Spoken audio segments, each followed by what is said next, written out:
안녕하세요. 여비의 책방의 달세뇨입니다. 오늘 달세뇨가 준비한 책은 오스카 와일드의 환상 동화 중 별아이 그리고 나이팅게일과 장미입니다. 아일랜드의 시인이자 극작가인 오스카 와일드의 환상 동화는 그의 유미주의 사상이 잘 드러나 있는 작품들입니다. 그럼 달세뇨가 읽어드리는 오스카 와일드의 환상 동화 시작하겠습니다.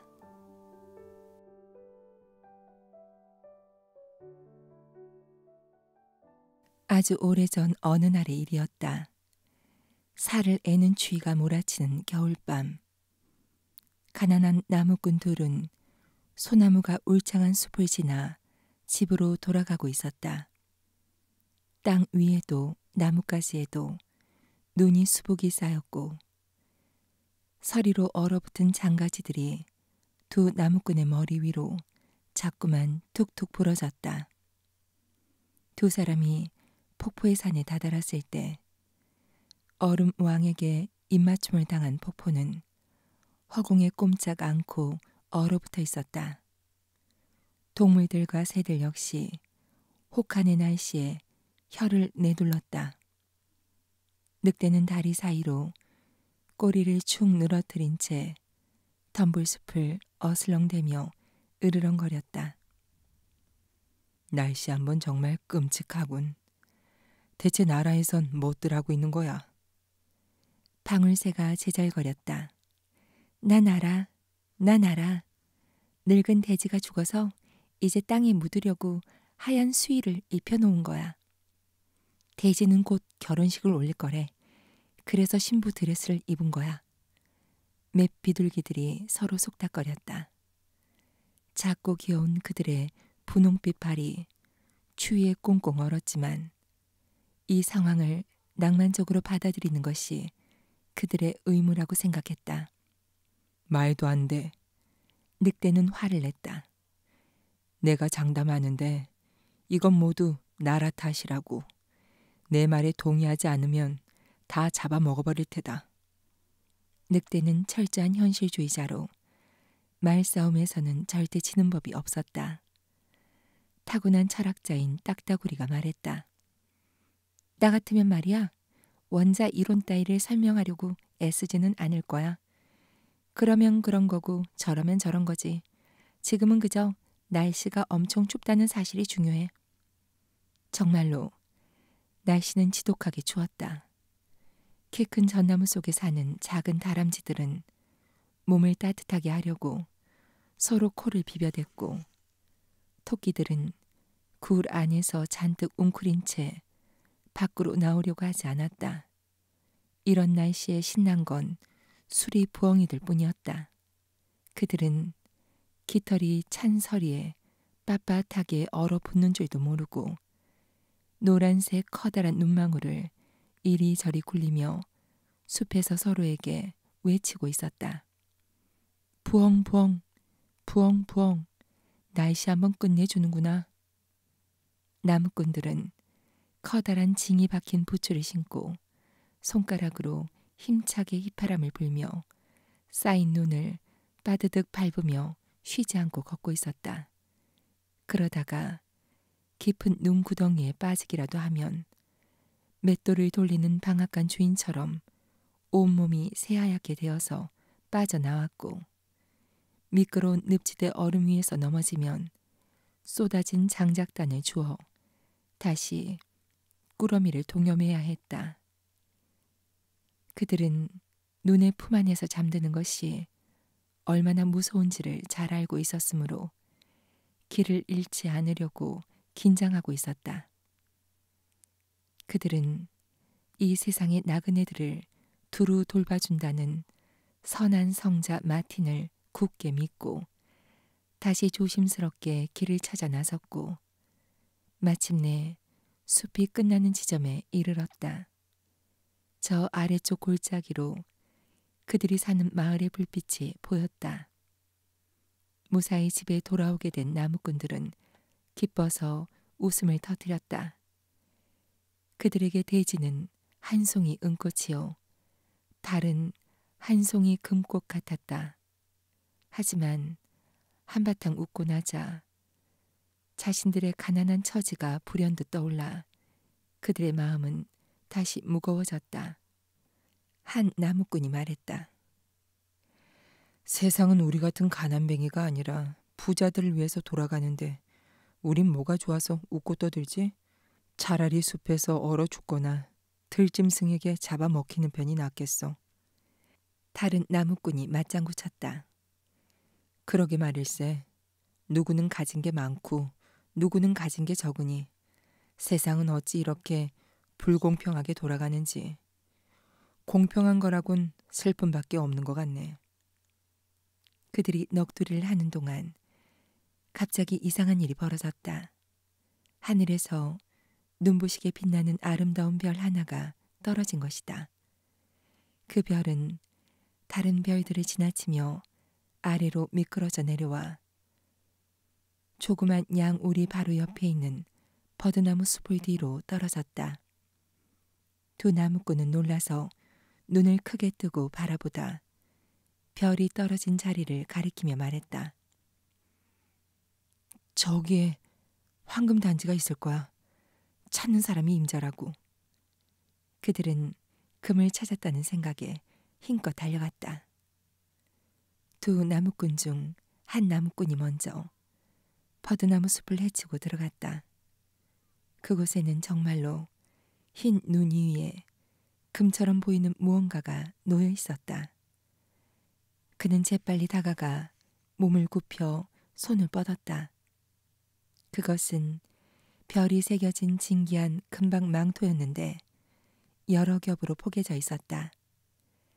그는 친구에게 하늘에서 떨어진 보물을 찾았다고 소리쳤고 친구가 다가오자 금을 나눠 갖기 위해 망토를 눈 위에 내려놓고 펼치기 시작했다. 하지만 그 안에는 금도 은도 그 어떤 보물도 아닌 갓난아이가 곤히 잠들어 있었다. 한 나무꾼이 입을 열었다. 한 가닥 희망이 물거품이 되었군 그래. 참 운도 없지. 세상에 갓난아이가 우리에게 무슨 소용이겠어. 이 아이는 여기 그냥 내버려 두고 어서 떠나세. 우린 가난한 사내들인데다 내 새끼 먹일 빵도 부족하다고. 하지만 다른 친구는 말했다. 그건 안 돼. 어린애를 눈 속에 죽게 내버려 두는 건 몹쓸 짓이야. 나도 자네처럼 어려운 형편에 조이줄이 딸린 식구들을 제대로 먹이지도 못하지만 이 아이를 집으로 데려가야겠네. 아내가 돌봐줄 거야. 그는 아주 조심스럽게 아이를 안아서 매서운 찬바람이 들어가지 않도록 망토로 둘러싼 뒤 언덕을 내려가 마을로 향했다. 친구는 마음 약한 그의 행동이 몹시 못마땅한 듯 바라봤다. 마을에 다다르자 그의 친구가 말했다. 자네가 아이를 가졌으니 나에게는 망토를 주게나. 그래야 공평하지. 하지만 친구는 대답했다. 안 돼.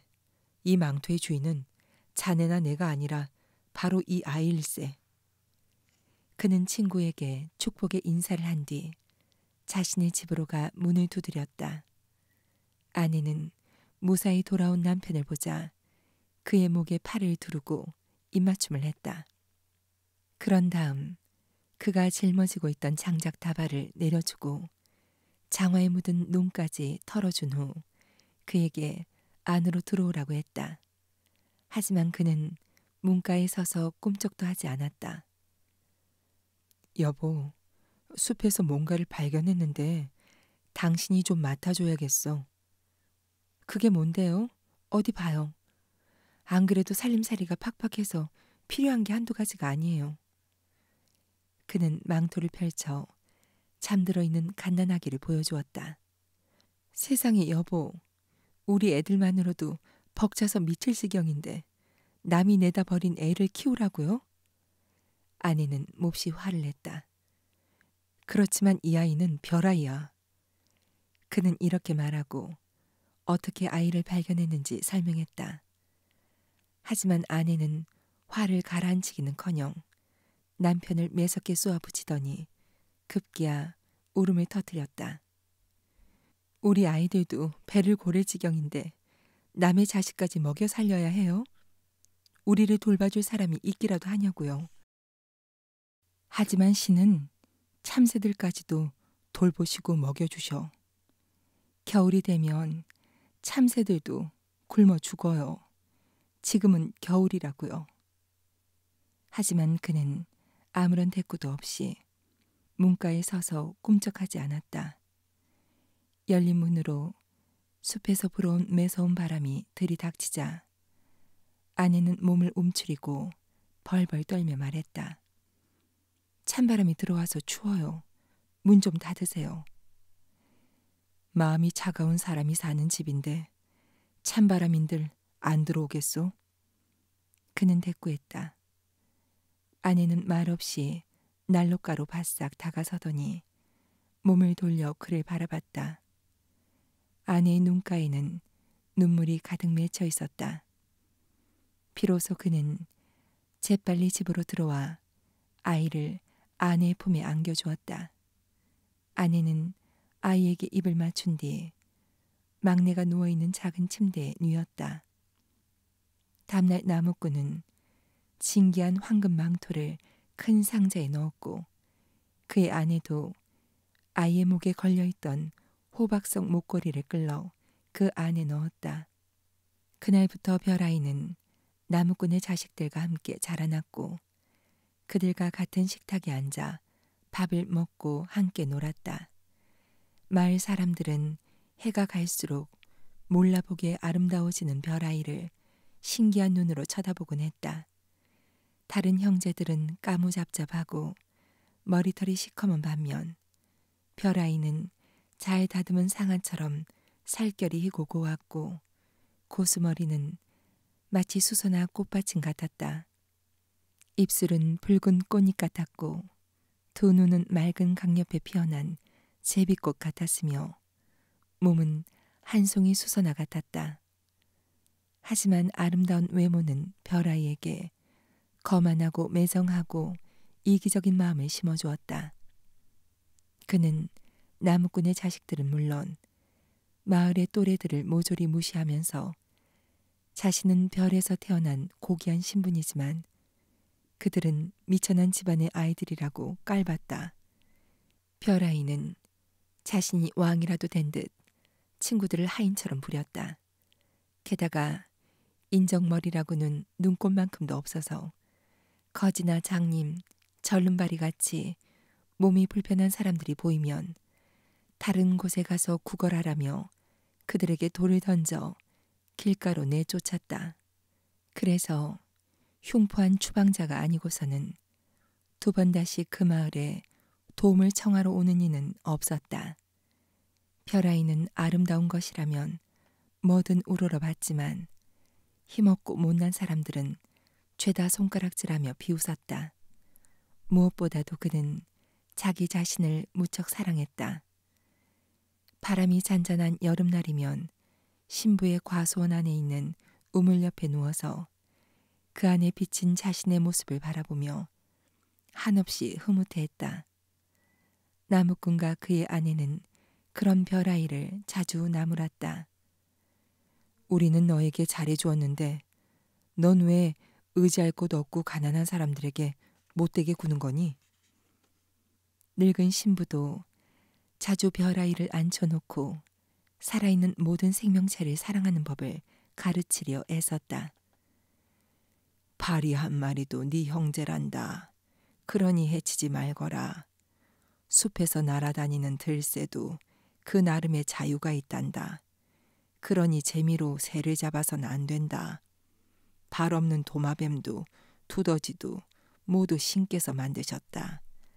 이 동물들은 모두 나름의 사명이 있어. 그런데 네가 신의 세상에 고통을 가져와서야 되겠니?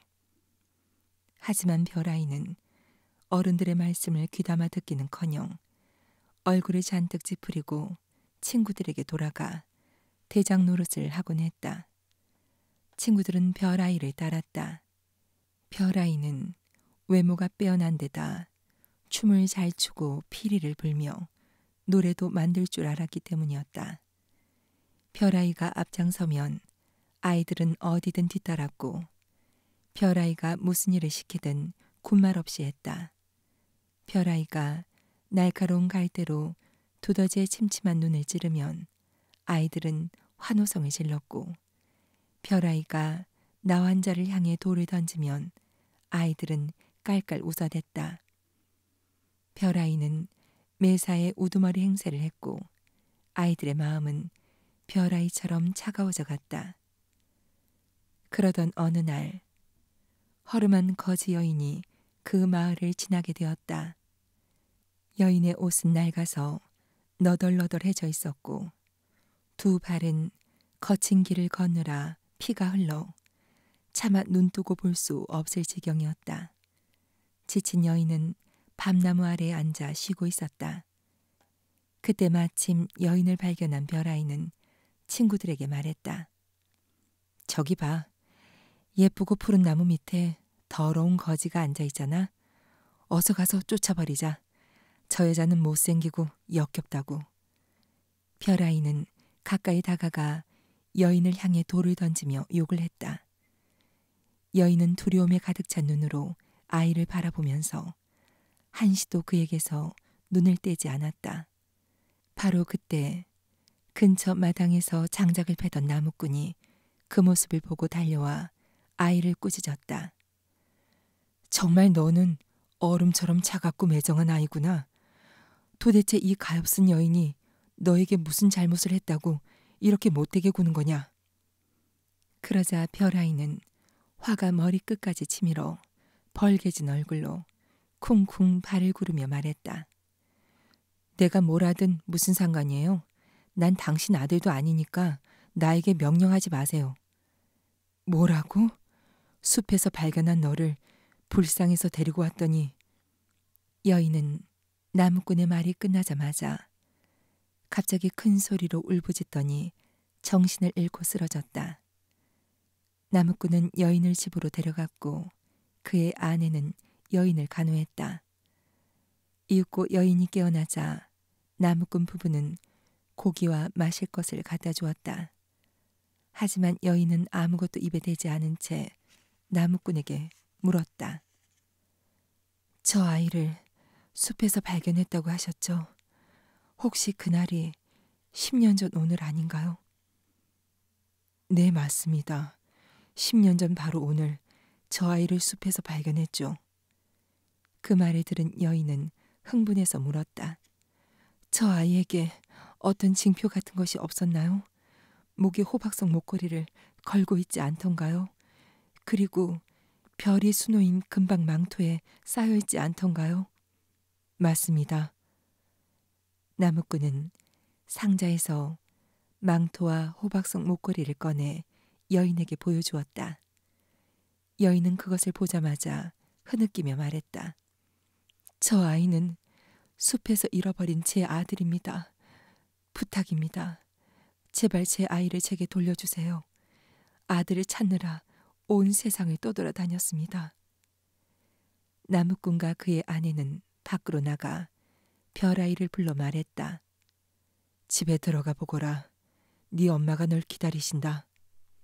별아이는 놀라움과 기쁨으로 가득 찬 얼굴로 집으로 달려 들어갔다.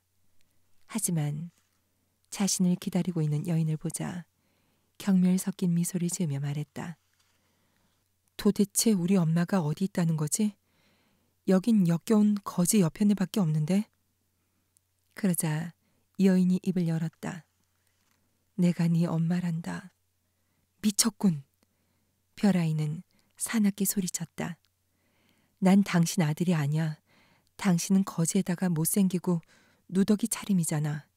그러니까 당장 나가. 구역질 나는 얼굴 치우라고.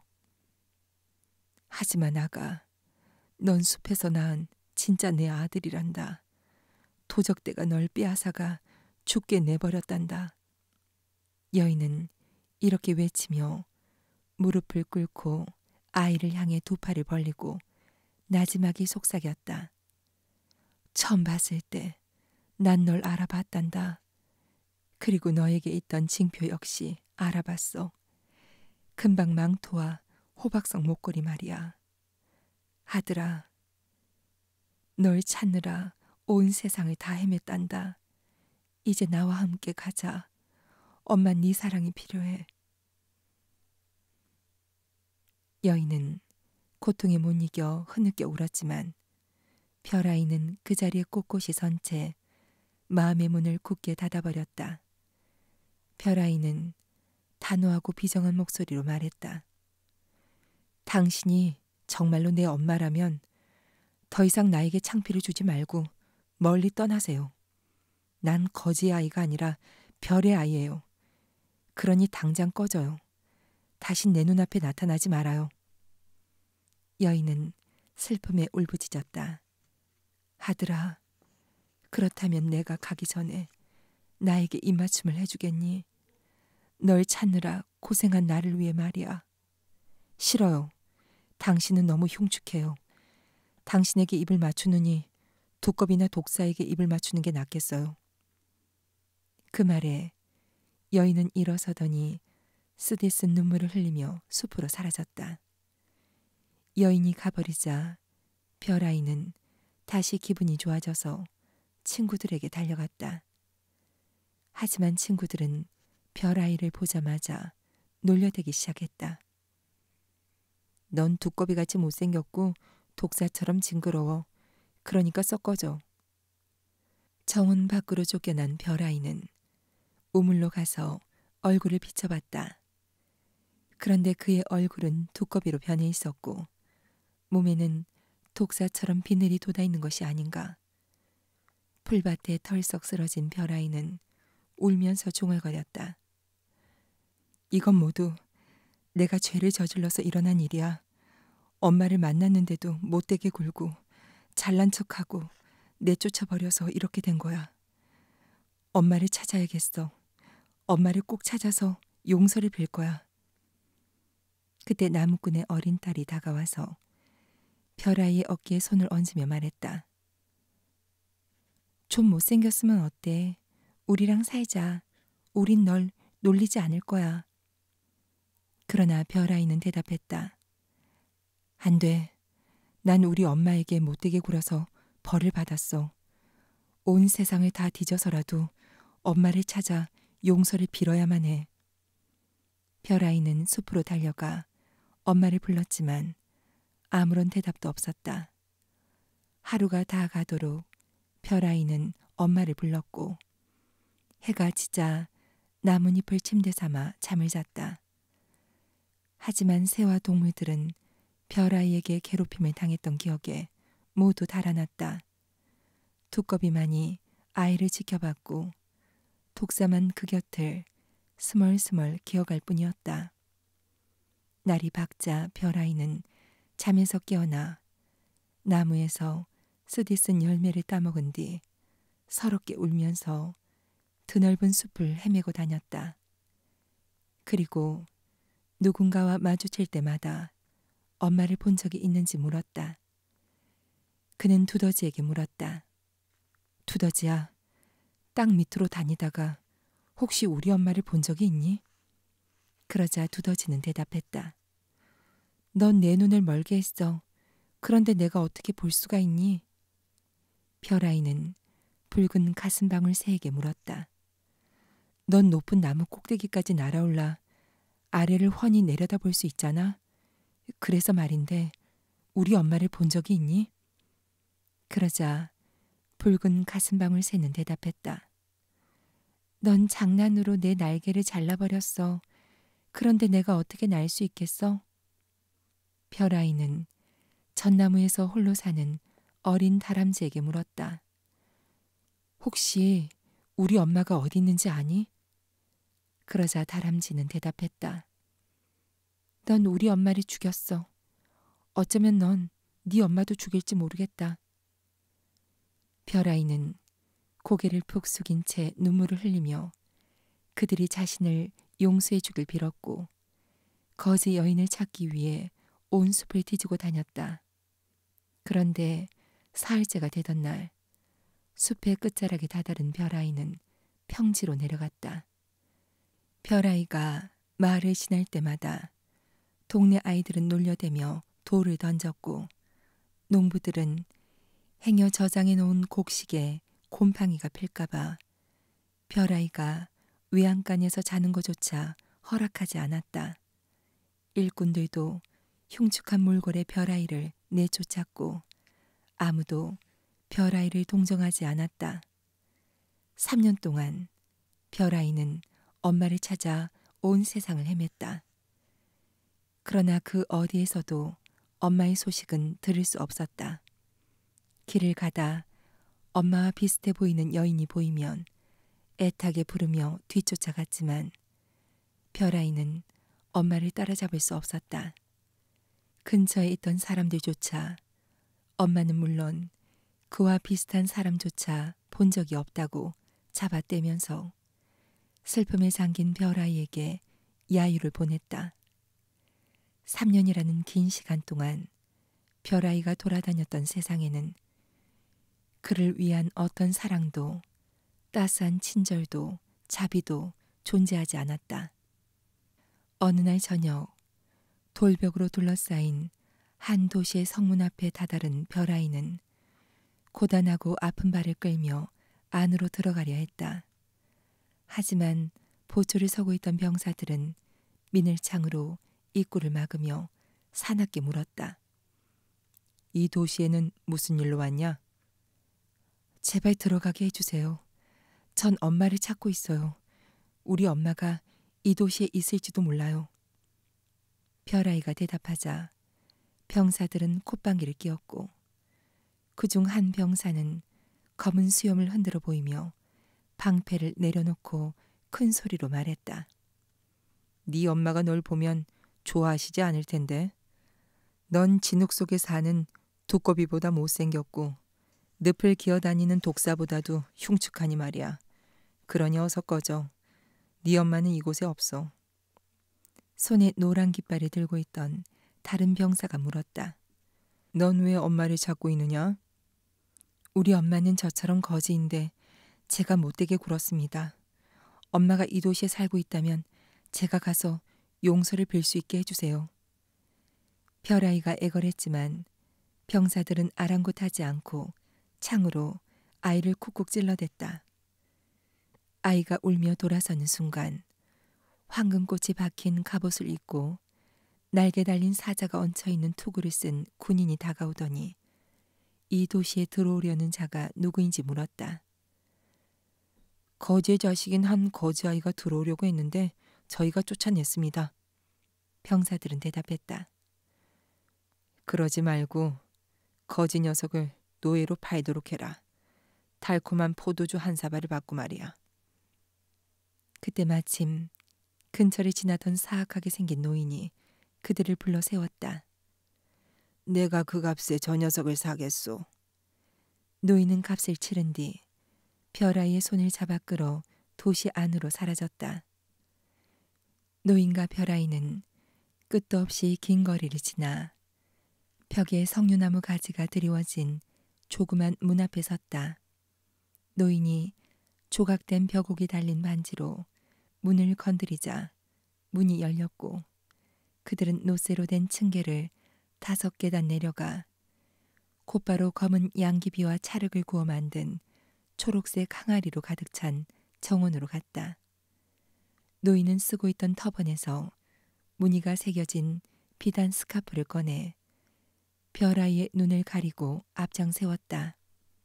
눈을 가리고 있던 스카프가 풀어졌고 별아이는 뿔 등불이 밝혀진 지하 감옥 안에 있었다.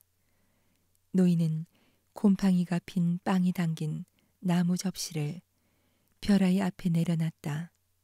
먹어라. 그리고 냄새나는 물이 담긴 잔도 내려놨다. 마셔라. 아이가 다 먹고 마시자 노인은 나가면서 문을 잠그고는 문고리에 쇠사슬을 칭칭 둘렀다. 나일 강가 무덤에 사는 교활한 마법사에게 비법을 전수받은 그 노인은 다음 날 별아이에게 와서 험상궂은 표정으로 말했다. 불신자 그리스도 교도들이 사는 이 도시의 성문 근처에는 금덩이가 3개 있는 숲이 있다. 흰 금덩이, 노란 금덩이, 빨간 금덩이가 하나씩 있지. 오늘 너는 흰 금덩이를 내게 가져와야 한다.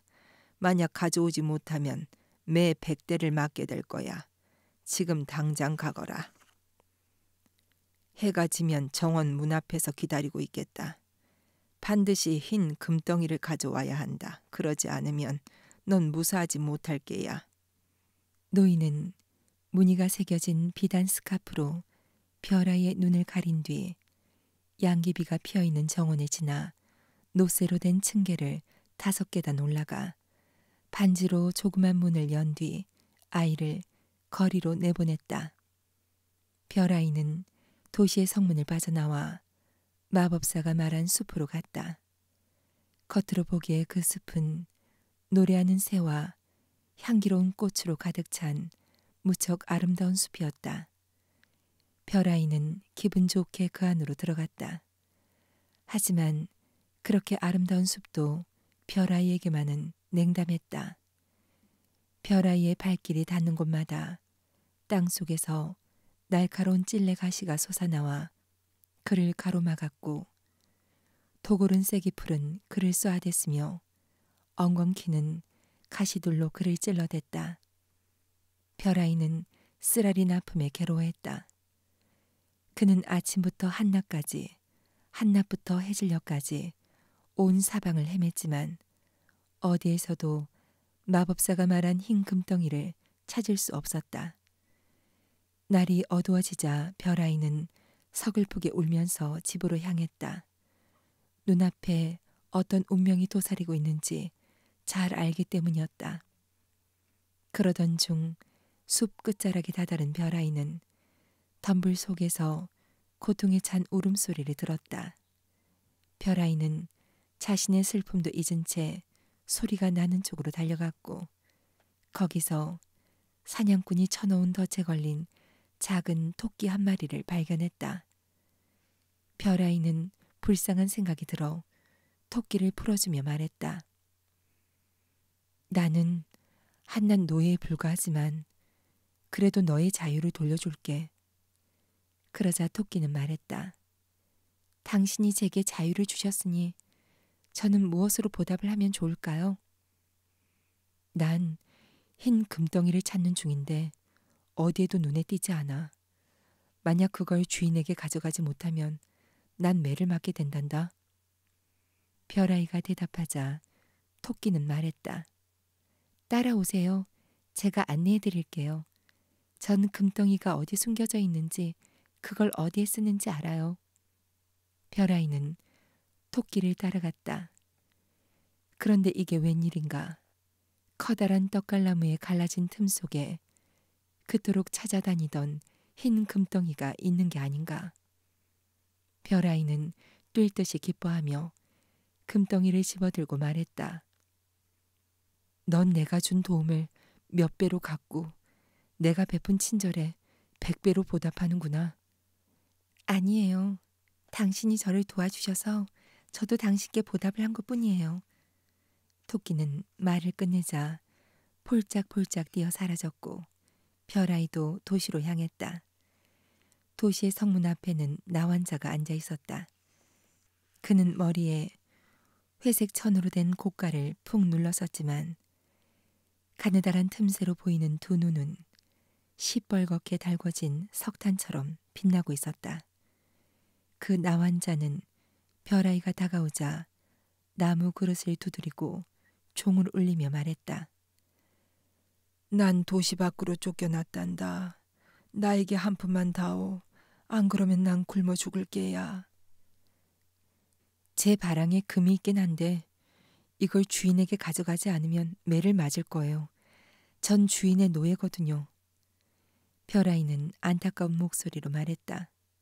하지만 나환자는 별아이를 붙잡고 매달리며 애걸했고 결국 마음이 약해진 아이는 그에게 흰 금덩이를 내주었다. 별아이가 돌아오자 마법사는 문을 열어 아이를 들어오게 한 뒤 물었다. 흰 금덩이를 가지고 왔느냐?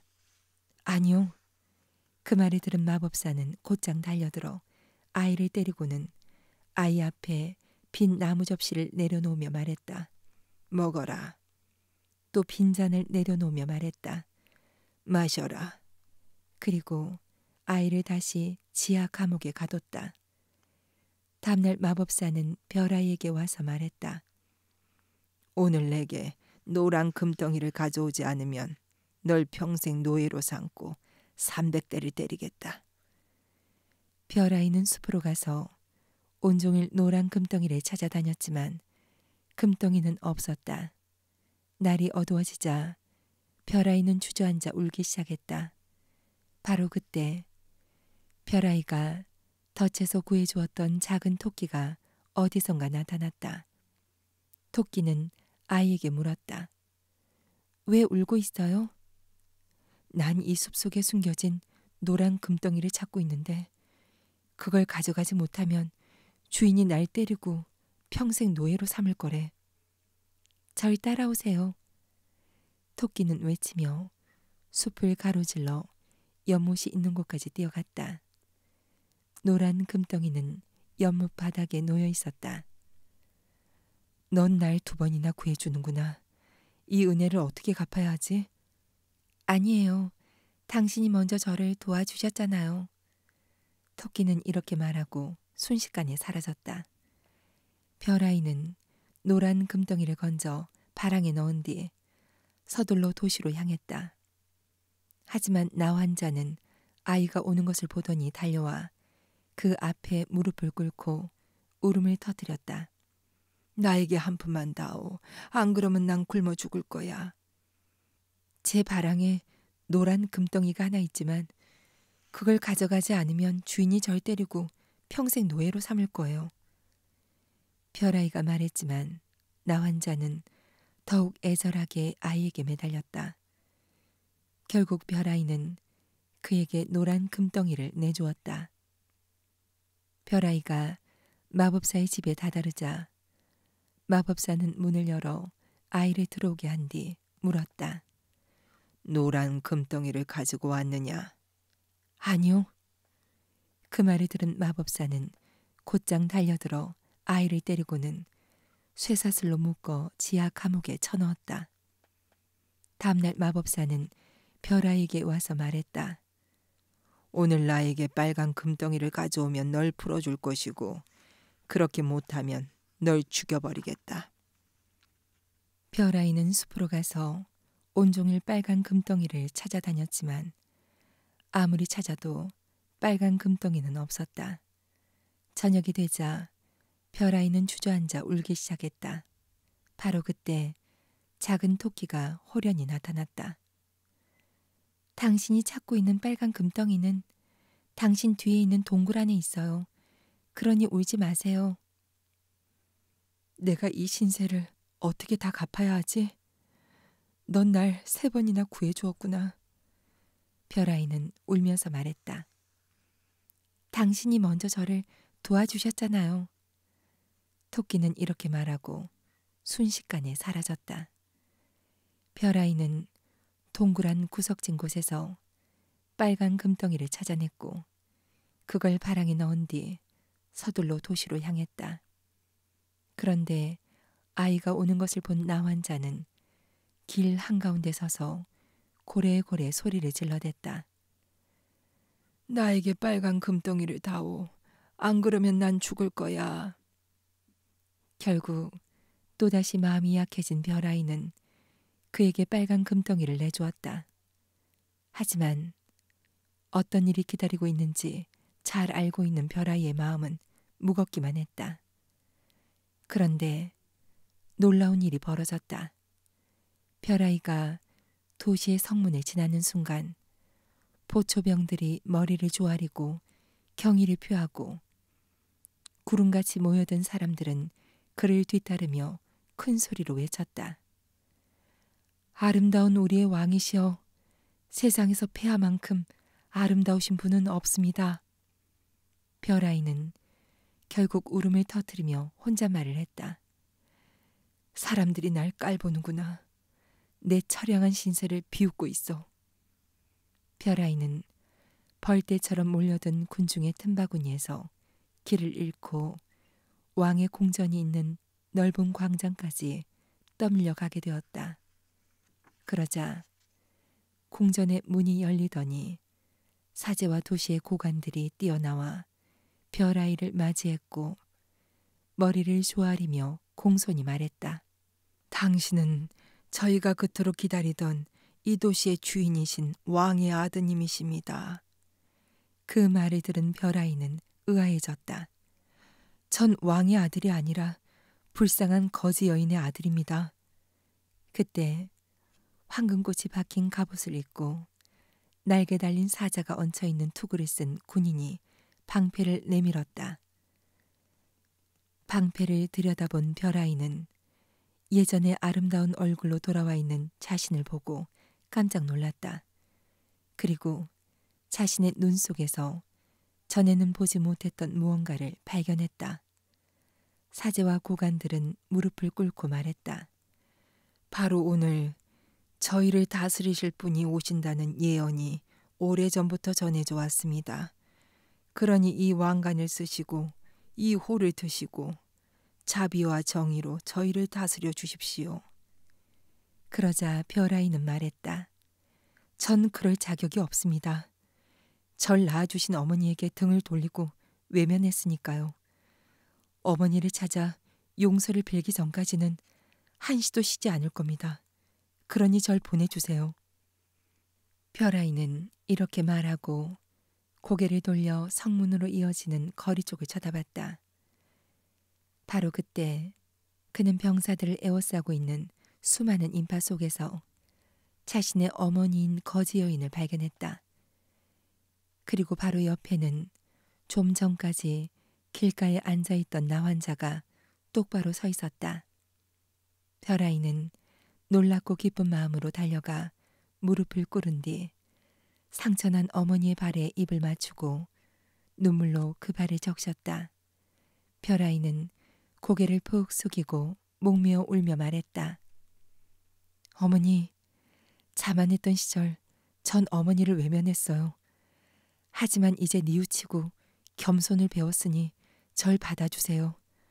어머니, 전 혐오심으로 어머니를 대했어요. 하지만 이제 사랑을 베풀어 주세요. 어머니, 전 어머니를 차갑게 밀쳐냈어요.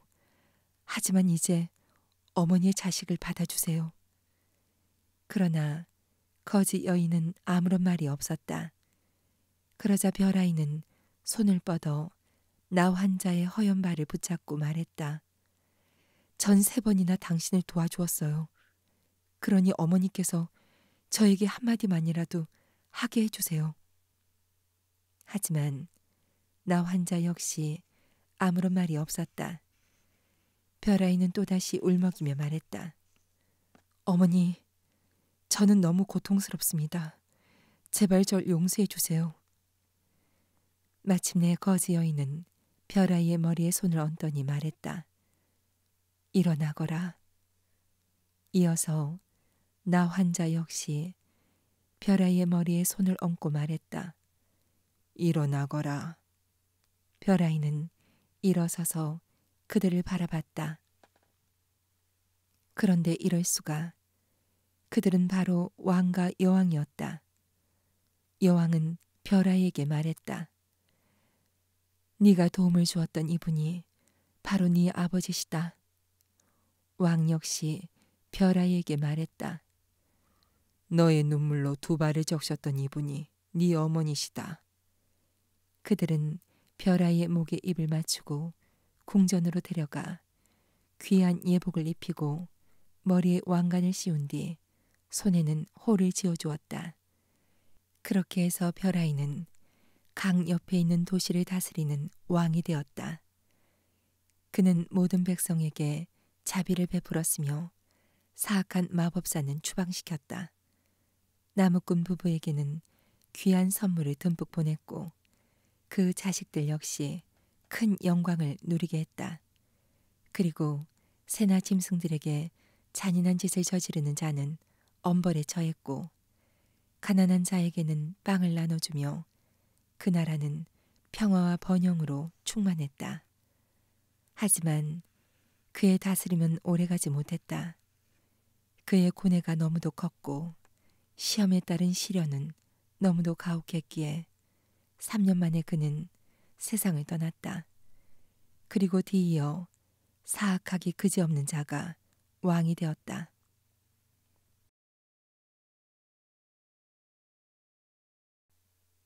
그 아가씨는 빨간 장미를 가져오면 나하고 춤추겠다고 했어. 하지만 우리 집 정원 어디에도 빨간 장미가 없다고. 젊은 학생의 외치는 소리에 떡갈나무 동지 안에 있던 나이팅게일은 무슨 영문인지 궁금해하며 나뭇잎 사이로 밖을 내다봤다. 청년의 아름다운 두 눈에 눈물이 가득 고여 있었다. 이렇게 사소한 일에 내 행복이 좌지우지되다니. 이 세상 현자들이 쓴 책은 모두 읽었고 철학의 난해한 수수께끼란 수수께끼는 모두 풀었지만 빨간 장미 한 송이가 없어서 내 인생이 무너지다니. 이때 나이팅게일이 말했다. 드디어 진정한 사랑을 찾았어. 그가 누군지는 몰랐지만 밤이면 밤마다 난 그를 위해 노래했지. 그리고 별들에게 그의 이야기를 들려주었어. 그런데 마침내 그를 보게 됐어. 그의 머리칼은 히아신스 꽃처럼 짙고 입술은 빨간 장미처럼 붉지. 하지만 열망 때문에 그의 얼굴은 핏기 없는 상아빛이 되었고 얼굴은 슬픔으로 가득 찼구나. 그때 청년이 중얼거렸다. 내일 밤이면 왕자가 여는 무도회에 사랑하는 나의 아가씨도 참석할 거야. 내가 빨간 장미를 갖다 바치면 아가씨는 밤새도록 나와 춤을 추겠지. 그리고 내 어깨에 살며시 기댄 채 내 손을 꼭 잡을 테고. 하지만 우리 집 정원 어디에도 빨간 장미는 없어. 결국 난 무도회에서 홀로 외로이 앉아 있을 테고 내게는 눈길조차 주지 않고 아가씨는 내 곁을 무심히 지나치겠지. 나이팅게일은 말했다. 이 사람은 진짜 사랑을 하고 있구나. 내게는 기쁨인 것이 그에게는 고통이야. 사랑이란 참 경이로워. 사랑은 에메랄드보다도 귀하고 영롱한 오팔보다도 값지지. 진주와 석류를 다 준데도 바꿀 수 없고 시장에 내다 팔 수도 없어. 돈을 주고 살 수도 없고 저울에 무게를 달아 금과 바꿀 수도 없지. 청년은 말했다. 연주자들이 악단석에 자리를 잡고 앉아 악기를 켜기 시작하면 나의 아가씨는 하프와 바이올린 소리에 맞춰 춤을 출 거야. 그러면 번지르르한 옷차림의 궁정신하들이 아가씨 곁으로 몰려들 테지. 하지만 아가씨는 나와는 춤을 추지 않을 거야. 난 아가씨에게 줄 빨간 장미가 없으니까. 청년은 풀밭에 털썩 주저앉아 두 손으로 얼굴을 감싸고 흐느끼기 시작했다. 왜 우는 거야? 꼬리를 한껏 치켜들고 청년 곁을 지나치던 작은 초록 도마뱀이 물었다. 정말 왜 우는 거야? 햇빛을 따라 팔랑팔랑 날아다니던 나비도 물었다. 왜 울고 있는 거지? 데이지 꽃은 이웃 꽃들에게 부드럽고 나지막한 목소리로 물었다. 빨간 장미 때문에 우는 거야. 나이팅게일이 대답했다. 빨간 장미 때문이라고? 모두들 큰 소리로 말했다. 참 멍청한 청년이군. 빛고기 좋아하는 작은 도마뱀이 말했다. 하지만 청년의 슬픔의 비밀을 알고 있는 나이팅게일은 말없이 떡갈나무에 앉아 사랑의 신비에 대해 생각했다. 그러다 갑자기 갈색 날개를 펼치고 공중으로 날아올랐다. 나이팅게일은 그림자처럼 재빨리 숲을 지나고 그림자처럼 순식간에 정원을 가로질러 날아갔다. 나이팅게일은 잔디밭 한가운데에 있는 어여쁜 장미나무 한 그루를 발견하고 그리로 날아가 작은 가지 위에 사뿐히 내려앉았다. 나이팅게일이 외쳤다. 제게 빨간 장미 한 송이만 주세요. 제가 아름다운 노래를 불러드릴게요. 하지만 장미나무는 고개를 가로저으며 대답했다. 내 장미는 흰색이야. 부서지는 파도의 거품처럼 희고 산 위에 쌓인 눈보다도 희단다. 하지만 늙은 해시계 근처에 사는 우리 형에게 가면 네가 원하는 것을 얻을 수 있을지도 몰라. 나이팅게일은 곧바로 늙은 해시계 근처에 사는 장미나무에게 날아갔다. 나이팅게일이 외쳤다. 제게 빨간 장미 한 송이만 주세요. 제가 아름다운 노래를 불러드릴게요. 하지만 장미나무는 고개를 가로저으며 대답했다. 내 장미는 노란색이야. 호박석 왕자에 앉아있는 인어의 머리카락처럼 노랗고 초원에 핀 수선화보다도 더 노랗지. 하지만 청년의 집 창 밑에 사는 우리 형에게 가면 네가 원하는 것을 얻을 수 있을지도 몰라. 나이팅게일은 곧바로 청년의 집 창가에 사는 장미 나무에게로 갔다. 나이팅게일이 외쳤다. 제게 빨간 장미 한 송이만 주세요. 제가 아름다운 노래를 불러드릴게요. 나무는 대답했다. 내 장미는 빨갛지. 비둘기의 두 발보다 붉고 바다 동굴 속에서 거대한 부채살 모양의 족수를 들이우고 끝없이 넘실대는 산호보다 붉어. 하지만 겨울이 오는 바람에 온몸이 꽁꽁 얼어버리고 서리가 내려서 꽃봉오리가 모두 떨어져 나갔어. 게다가 폭풍 후에 나무가지마저 모두 부러져 버렸지. 그러니 올해는 꽃 한 송이 피우기 힘들 거야. 나이팅게일은 애원했다. 전 빨간 장미 한 송이만 있으면 돼요. 딱 한 송이만요. 제가 구할 수 있는 방법이 없을까요?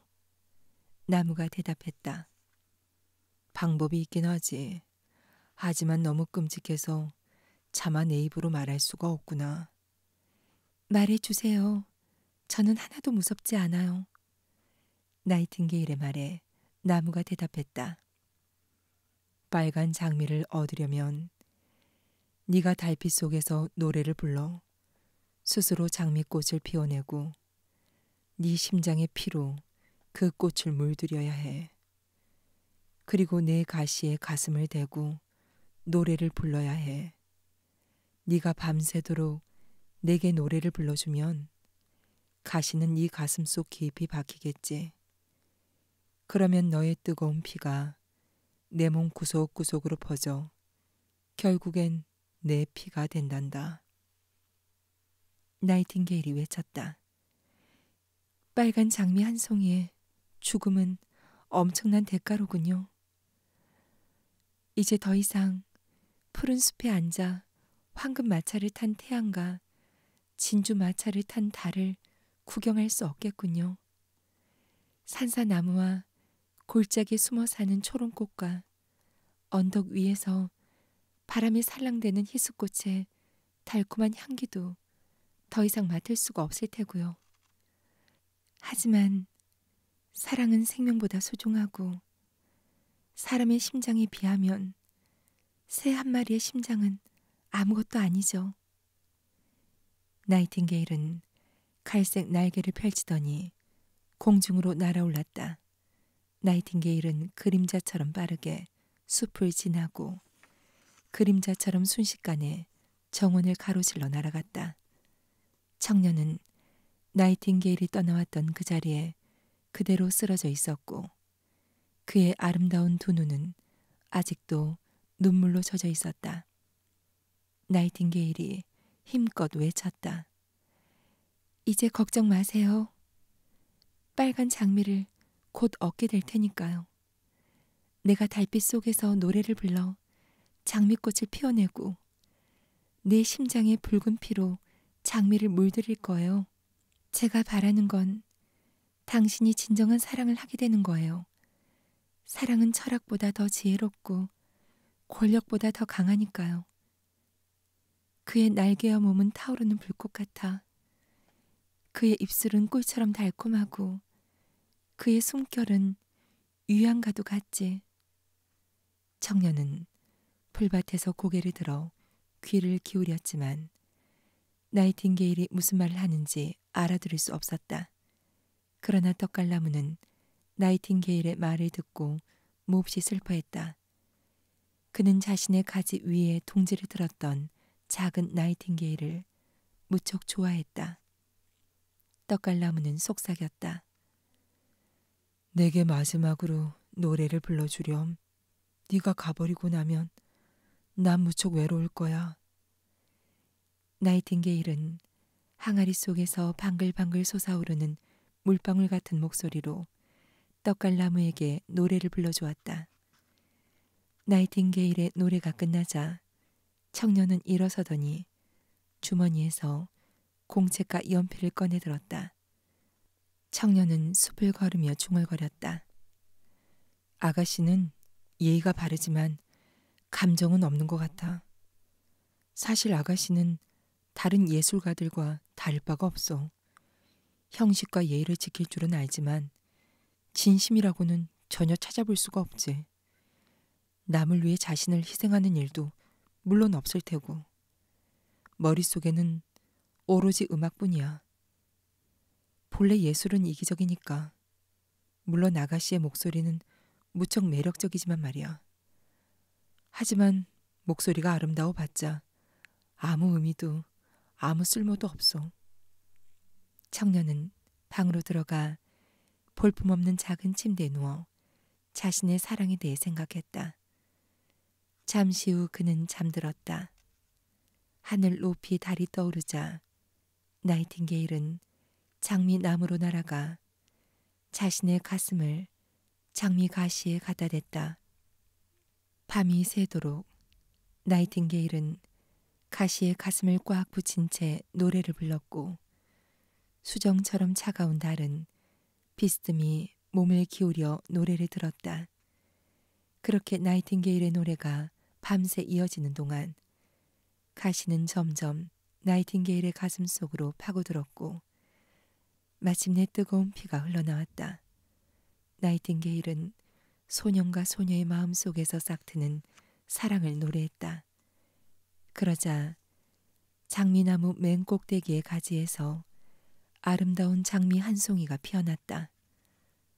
노래가 하나 둘 이어질 때마다 꽃잎도 하나 둘 피어났다. 맨 처음 피어난 꽃잎은 강가 위에 떠있는 안개처럼 하였다. 사뿐히 내딛는 아침의 두 발처럼 하얗고 기지개를 켜는 새벽녘의 날개처럼 은빛이었다. 맨 위쪽 가지에 핀 장미꽃은 은거울에 비친 장미의 그림자와 같았고 연못가에 비친 장미의 그림자와도 같았다. 장미나무는 가슴을 가시에 좀 더 바짝 갖다 대라고 나이팅게일에게 소리쳤다. 좀 더 가까이 와 작은 새야. 그러지 않으면 날이 밝기 전에 장미꽃을 다 피워내지 못할 거야. 나이팅게일은 가슴을 가시에 더욱 바짝 갖다 댔고 점점 노래소리를 키웠다. 지금은 젊은 남녀의 가슴 속에서 피어오르는 열정을 노래하는 대목이었기 때문이다. 그때 신부의 입술에 입맞춤한 신랑이 부끄러워 얼굴을 붉히듯 장미 꽃잎에도 발그레한 분홍빛이 감돌기 시작했다. 하지만 아직 나이팅게일의 심장에 가시가 박히지 않았기 때문에 꽃의 심장부는 흰색이었다. 오직 나이팅게일의 심장에서 흘러나오는 피만이 꽃의 심장부를 붉게 물들일 수 있었다. 장미나무는 다시 한번 가슴을 가시에 좀 더 바짝 갖다 대라고 나이팅게일에게 소리쳤다. 좀 더 가까이 와, 작은 새야. 그러지 않으면 날이 밝기 전에 장미꽃을 다 피워내지 못할 거야.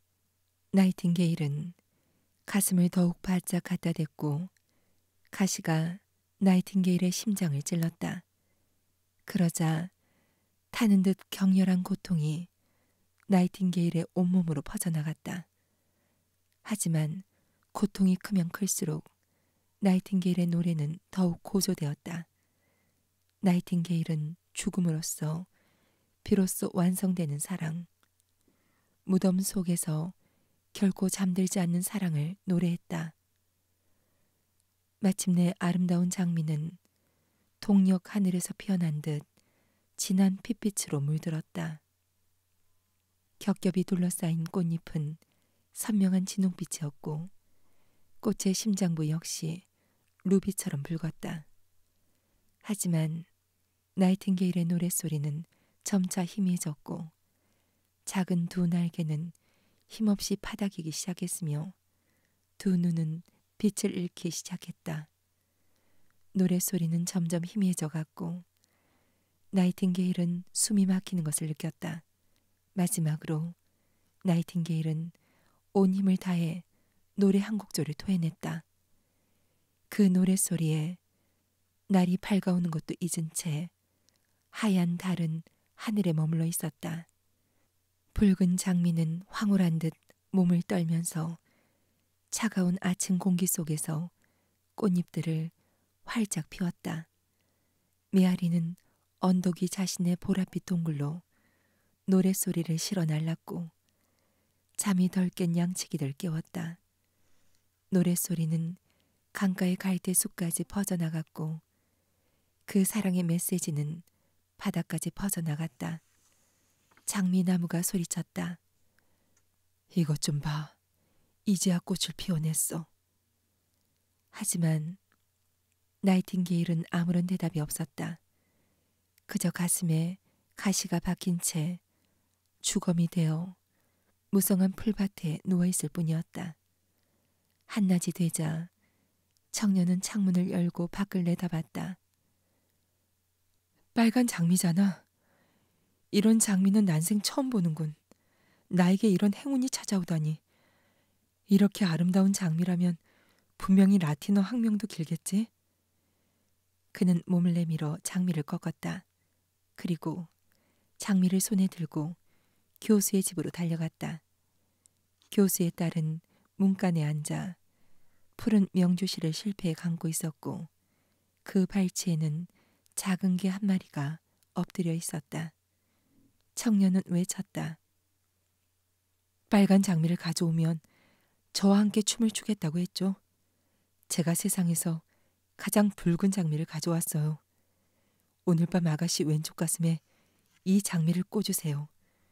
우리가 함께 춤을 추면 제가 아가씨를 얼마나 사랑하는지 알 수 있을 거예요.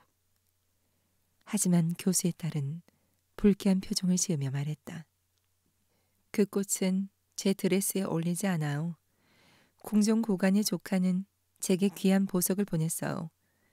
보석이 꽃보다 훨씬 가치 있다는 것은 어린애도 안다고요. 세상에, 당신은 고마움이라는 걸 전혀 모르는군요. 청년은 화가 나서 말했다. 그리고 장미꽃을 길가에 던져버렸다. 그때 도랑에 빠진 장미꽃을 마차 바퀴가 짓밟고 지나갔다. 교수의 딸은 말했다. 고마움을 모른다고요? 당신은 정말 무례하군요. 고작 학생인데다가 고관 조카처럼 신발에 은장식을 달고 다니지도 못하는 주제. 교수의 딸은 자리에서 일어나 집 안으로 들어가 버렸다. 청년은 걸어가며 중얼거렸다. 사랑이란 정말 어리석은 짓이야. 사랑은 논리학의 반만큼의 쓸모도 없어. 무언가를 증명해내지도 못하고 일어나지도 않을 일 걱정만 하고 거짓을 진실인 것처럼 믿게 만들잖아. 사랑은 전혀 쓸모가 없어. 이제는 실질적인 것이 제일인 시대니까 철학과 형이상학 공부나 다시 시작해야겠어. 청년은 자기 방으로 돌아가 먼지가 뽀얗게 내려앉은 두꺼운 책을 꺼내 들고 읽기 시작했다.